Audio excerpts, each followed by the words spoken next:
America और चीन मध्य शुल्क और पाल्टा शुल्क को नहीं चलता बद मध्य अमेरिका राष्ट्रपति डोनाल्ड ट्रंप शुक्रवार चीन उपर गंभीर अभियोग लगाई। चीन अमेरिका सहित वाणिज्य चुक्ति उल्लंघन करथिबा ट्रंप अभियोग करने सहित भल मनिष देखा से बहुत अभिनय कला बोली ट्रंप कहते।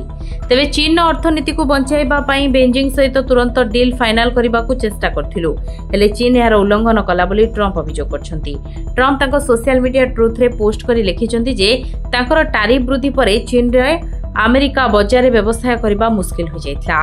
चीन अर्थनीति खराब स्थिति को चली जाइथिला। आमे चीन सहित कोल्ड तुर्की नीति अवलंबन करिथिलु जहाँ तांको पई विनाशकारी साब्यस्त होला।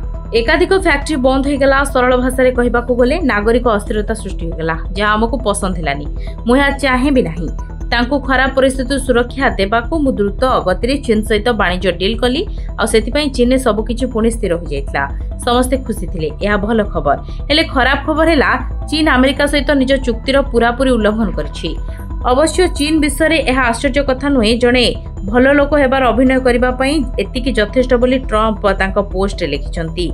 यह पूर्व चीन सह डील नहीं अमेरिकार अर्थ सचिव स्कॉट बेसेंट चीन सहित वाणिज्य आलोचना बंद हो जाइछि बोली मीडिया को कहथिले। चीन सह वाणिज्य डील करने को हेले राष्ट्रपति डोनाल्ड ट्रंप और चीन राष्ट्रपति सी जिनपिंग को सीधासलख संप्रति आवश्यक बोली कहथिले। फॉक्स न्यूज सहित कथबार्ता करी बेसेंट आलोचनार जटिलता उपरे आलोकपात करथिले एवं कहिथिले जे एही मास आरंभ में अस्थायी 90 दिनिया युद्ध विराम हेबा परठारु अग्रगति मंथर होइछि, हेले एहार कोनोसी समाधान होइनी। एही मासर आरंभ में अमेरिकार वाणिज्य प्रतिनिधि जेमिसन ग्रियर कहिथिले जे ट्रंप प्रशासन गत मासरे लागू होइतिबा 145% शुल्क को 30% को ह्रास करने को राजी होइछि। यार जवाब रे चीन अमेरिका सामग्री उपरे तार शुल्क हार को 125% रु 10% को ह्रास करने को राजी होइछि बोली कहिथिले। Bureau report Dinalipi live.